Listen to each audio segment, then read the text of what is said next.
$5 Games presents Darkest Dungeon.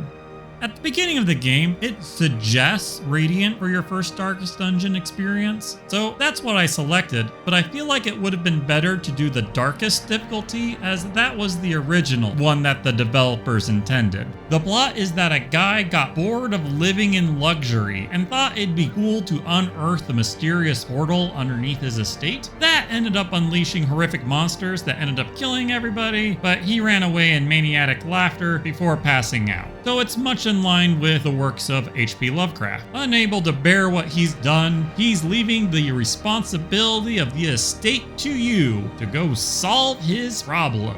Coward. The gameplay consists of traversing maps, combat, and party management. Traversing maps is a simple click on what room you want to go to and then walk until you get there.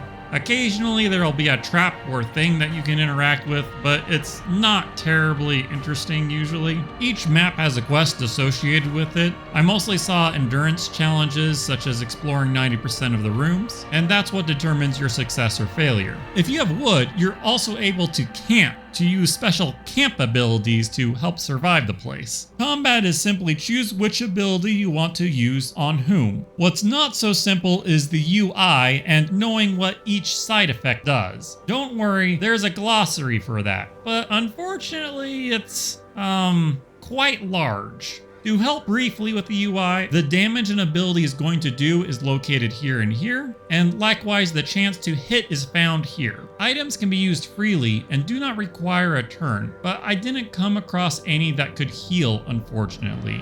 There is a light mechanic which just gives more buffs and debuffs, such as a higher dodge chance or stronger enemies. For party management, the game expects you to continuously rotate who you're using. They do this by a special stress mechanic, which can also be referred to as long-term damage. At 100 stress, the character can get a special debuff, such as not being able to target them with a heal spell. And then I noticed in the glossary that at 200 stress, they suffer a heart attack, reducing their life to 0. So in the town, you can buy special services to reduce their stress, or you can recruit new people as they are free and have 0 stress. I'm not sure it's even worth reducing stress until your town is fully upgraded and you know what kind of team you want. Like, just let your characters die. There are also a few mild mistakes in the tutorial, such as when it says you'll need to recruit all of these heroes to fill out a party of 4. It is not talking about the picture of all the heroes, rather it's talking about the heroes that pop up when you close the tutorial window, who are ready for you to recruit. The town also lets you upgrade gear, see those who died, and some other things that I didn't unlock yet. Overall, I love the narrator,